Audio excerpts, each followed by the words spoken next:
വരെ നടന്നു പോണം. അല്ലെങ്കിൽ യുഗങ്ങളോളം തലമുറകളോളം നടക്കണം. ഇതൊക്കെ പ്രയാസങ്ങളാണ്. പിന്നെയോ കൃത്യമായ മേൽവിലാസമില്ല, പേരുമില്ല, ഫോൺ നമ്പറുമില്ല, ഒന്നുമില്ല.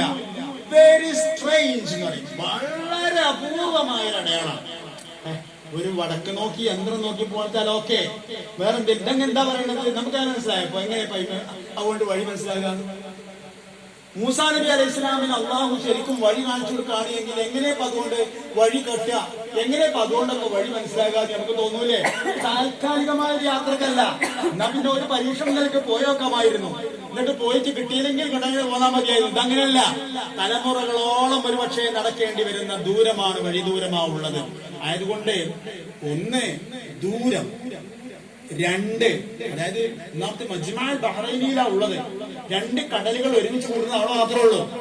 ആ പരിസരത്ത് അടുത്ത് ഈ സ്ഥലത്ത്, ഈ പറഞ്ഞ സ്ഥലത്ത് മാത്രമേ ഉള്ളൂ. മെഡിറ്ററേനിയനും അറ്റ്ലാന്റിക്കും ഒരുമിച്ച് കൂടുന്ന സ്ഥലം മാത്രമേ ഉള്ളൂ. രണ്ടാമത്തതോ അവിടേക്ക് എത്താൻ അള്ളാഹു പറഞ്ഞ അടയാളാണെങ്കിലോ വളരെ ആർക്കും മനസ്സിലാവാത്തൊരു തരാണ്. പക്ഷേ അള്ളാഹു പറഞ്ഞാൽ അങ്ങനെയല്ലേ? അള്ളാഹു പറഞ്ഞാൽ പ്രവാചകന്മാരത് ചെയ്യണല്ലോ. അതുകൊണ്ട് മൂസാ നബി അലൈഹിസ്സലാം തന്റെ വൃത്യനായ യൂഷാ ബിൻ നൂനിനെയും കൂട്ടി ഈ ഒരു കൊട്ടയില് ഈ ഉണക്ക മത്സ്യം ഇട്ടുകാണ്ട് പോവുക. ഉണക്ക മത്സ്യം എങ്ങനെയൊക്കെയാണ് ആ മത്സ്യത്തിന്റെ തഫ്സീറുകളൊക്കെ പല അഭിപ്രായങ്ങളൊക്കെ ഉണ്ട്. പക്ഷെ എന്തായിരുന്നാലും എല്ലാരും പറയുന്നത് ജീവനില്ലാത്ത മീനാണ്, ജീവനില്ലാത്ത മീനാണ്. അങ്ങനെ പോയി, അങ്ങനെ അവർ കുറെ അങ്ങോട്ടെത്തി.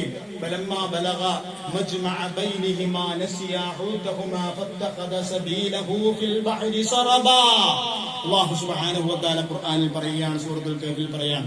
അങ്ങനെ കടൽ തീരത്തിലൂടെ അവരിങ്ങനെ നടന്ന് ഒരുപാട് ദൂരത്തെത്തി. ഒരു പാറപ്പുറത്തെത്തി. അവിടെ നിന്ന് വിശ്രമിക്കാണ്. അപ്പൊ കൊട്ടയോടത്ത് വെച്ചാണ് വിശ്രമിക്കാണ്. അതിന്റെ അടിയിൽ എന്തായിന്നറിയാം? ഈ കൊട്ടയിൽ ഉണ്ടായിരുന്ന മീൻ അതിന്റെ ഉള്ളിൽ നിന്ന് അത്ഭുതകരമായി ചാടിയിട്ട് കടലിക്കാണ് പോയി.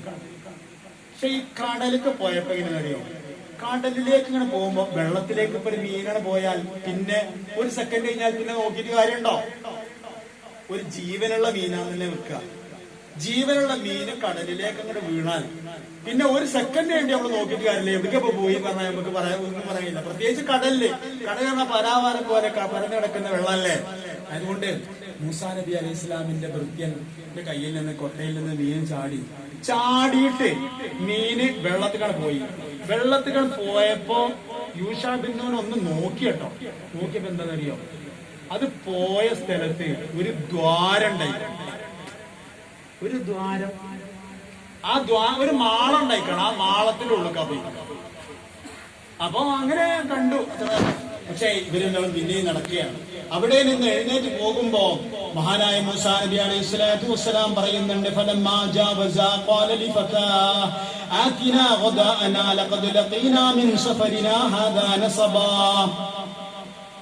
ഭക്ഷണം എന്താണല്ലോ എടുക്ക്, നമുക്ക് കഴിക്കാം. ഭയങ്കര കുഴങ്ങിക്കണ്. നടന്ന് ലഖദ് ലഖീനാ മിൻ സഫരിനാ ഹാദാ നസബാ. നമ്മള് വല്ലാതെ ക്ഷീണിച്ചു പോയിട്ടുണ്ട്. അതുകൊണ്ട് വേണ്ടതൊക്കെ എടുക്കുക എന്ന് പറഞ്ഞു. അങ്ങനെ അവർ ഭക്ഷണം കഴിക്കുന്ന സമയത്ത് ഈ കൊട്ടൊന്ന് തുറന്നു നോക്കിയതാണ്. അപ്പോഴാണ് കണ്ടത്, അല്ല മീനെ കാണാനില്ല.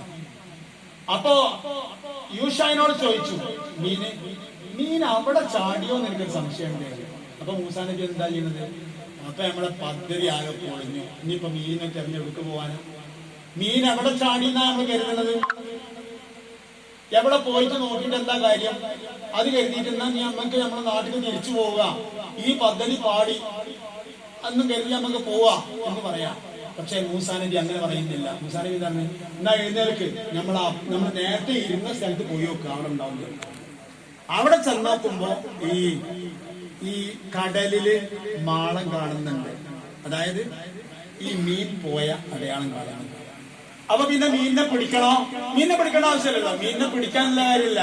മറിച്ച് മീൻ എവിടെ നിന്നാണോ നിങ്ങളെ കൊട്ടയിൽ നിന്ന് വീണ് പോകുന്നത് അവിടെ ആ പരിസരത്തായി ഞാൻ പറഞ്ഞ ആളുണ്ടാവും. അപ്പൊ ആയതുകൊണ്ട് മൂസാ നബി അലൈഹി സ്വലാം ആ പരിസരം അവിടെ പരിശോധിച്ചു നോക്കി. അവിടെ വെച്ചുകൊണ്ട് അല്ലാഹു സുബ്ഹാനഹു വ തആല ആ പറഞ്ഞ വ്യക്തിയെ അവിടെ വെച്ച് കണ്ടെത്തി. അവിടെ വെച്ച് കണ്ടെത്തി. അല്ലാഹു പറയാൻ ഫവജദാ അബ്ദൻ മിൻ ഇബാദിനാ ആതൈനാഹു റഹ്മതൻ മിൻ ഇൻദിനാ വഅല്ലംനാഹു മിൻ ലദുന്നാ ഇൽമാ. അവിടെ വെച്ച് ഒരാളെ കണ്ടുമുട്ടി. ഇനി ഞാൻ പറയേണ്ടത് ആരാ കണ്ടതെന്നറിയോ? മൂസാ നബി. പ്രവാചകന്മാരിൽ ശ്രേഷ്ഠന്മാരായ 5 പ്രവാചകന്മാരിൽ ഒരാൾ, അല്ലെങ്കിൽ മൂന്നാമത്തെ ആൾ മുഹമ്മദ് നബി സല്ലല്ലാഹു അലൈഹി വസല്ലം. അത് കഴിഞ്ഞാൽ ഇബ്രാഹിം നബി അലൈഹിസ്സലാം, അത് കഴിഞ്ഞാൽ മൂസാ നബി അലൈഹിസ്സലാം.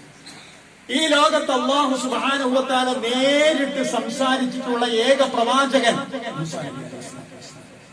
ആ മൂസാ നബി അലൈഹിസ്സലാം ആണ് വേറെ ഒരു പ്രവാചകനെ തേടി ഒന്നിക്കല്ല. ഖദർ നബി നബി ആണെന്നും അഭിപ്രായമുണ്ട്, നബി അല്ലാന്നും അഭിപ്രായമുണ്ട്. ഉണ്ടായിരുന്നാലും 100% നബി തന്നെയാണെന്നൊരു അഭിപ്രായമില്ല. അപ്പൊ നമുക്ക് 100% നബി തന്നെയാണ്, 100% ഉലുൽ അസ്മുകളിൽപ്പെട്ട ആളാണ് എന്ന് ഉറപ്പുള്ള മഹാനായ കലീമുല്ലാഹി മൂസാ നബി അലൈഹിസ്സലാം 100% നബി തന്നെയാണോ അല്ല വെറും ഒരു വലിയ മാത്രമാണോ എന്ന് സംശയമുള്ള ഒരാളുടെ അടുത്തേക്ക് എത്തിയാണ്. എന്താ പറയുന്നത്? എന്താ, നമ്മള് സാലിഹ്യങ്ങളെ തേടി പോകുമ്പോ നമ്മള് നമ്മളെ വീടിന്റെ അത്ര പോരാ, അയാളെ കുപ്പായം നമ്മുടെ അത്ര ക്വാളിറ്റി പോരാ, അല്ലെങ്കിൽ അയാളുടെ ഭാഷ അത് നമ്മുടെ ഭാഷന്റെ അത്ര തേച്ചു മിനുക്കിയതല്ല, അയാളുടെ ഭൗതിക വിജ്ഞാനം അത് നമ്മളോട് കിടപിടിക്കാൻ മാത്രമൊന്നുള്ളതല്ല. അതുകൊണ്ട് നമ്മളിപ്പോ അങ്ങനത്തെ ഒരാളിലേക്ക് ലോ ലെവലിൽ നിൽക്കുന്ന ഒരാളിലേക്ക് പോവുകയോ എന്ന് ചിന്തിക്കാൻ പാടില്ലെന്ന് അല്ലാഹുവിന്റെ കലാം നമ്മെ പഠിപ്പിക്കുകയാണ്. മൂസാ നബി അലൈഹിസ്സലാത്തു വസ്സലാമാണ് പോകുന്നത്. കലീമുല്ലാഹി മൂസാ നബി അലൈഹിസ്സലാമാണ് പോകുന്നത്.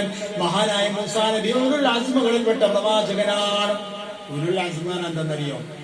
നിറഞ്ഞ നിശ്ചയദാർഢ്യം. ആ പ്രവാചകന്മാരുടെ അത്രയധികം നിശ്ചയദാർഢ്യം മനുഷ്യന്മാരുടെ. ഫറോവ ഒറ്റ വെട്ടിനാണ് കൊല്ലനാണ് ഫറോവാന്റെ പരിപാടി. അതിന്റെ മുമ്പിൽ ചെന്നുകൊണ്ടാണ് മൂസാ നബി അലൈഹിസ്സലാം ചെന്ന് പറയുന്നത്, ധൈര്യസമേതം ഇങ്ങനെ നിന്ന് പറയുന്നത്, ആരിസൽമായ ബനി ഇസ്രായേൽ, എന്റെ ചോരകളായ ഇസ്രായേൽ സംഗതികളെ എന്റെ ഒപ്പങ്ങൾ വിട്. വലിയ ധൈര്യമാണത്, വലിയ ധൈര്യമാണ്. അങ്ങനെയുള്ള ധൈര്യം നമുക്ക് പല പ്രവാചകന്മാരുടെയും ജീവിതത്തിൽ കാണാം.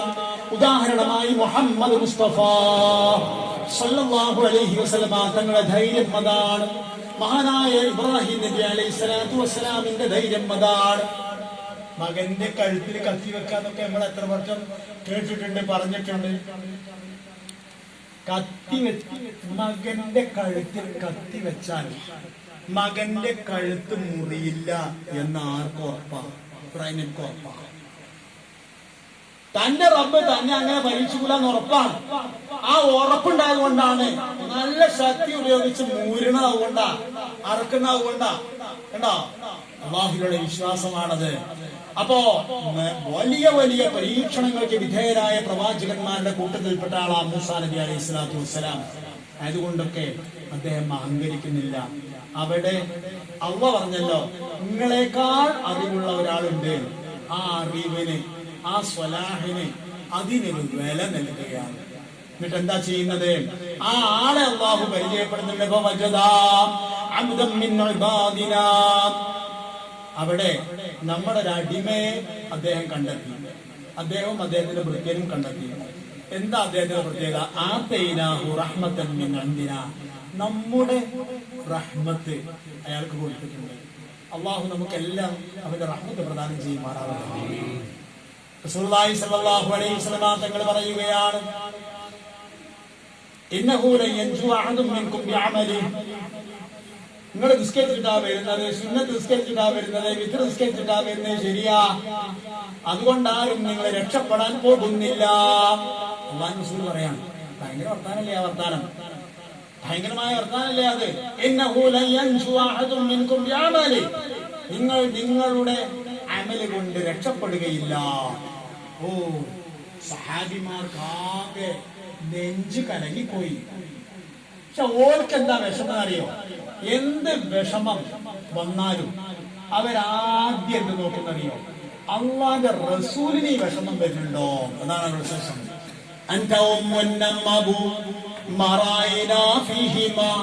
مثل حسنك قط يا سيدي خير النبي. കണ്ടോ? അതിനോട് സഹാബിമാർ ചോദിച്ചു വലാ അന്ത യാ റസൂലല്ലാഹ്. നോക്കി സഹാബിമാരുടെ ഒരു വിശുദ്ധി എത്രമാത്രം വലുതാ.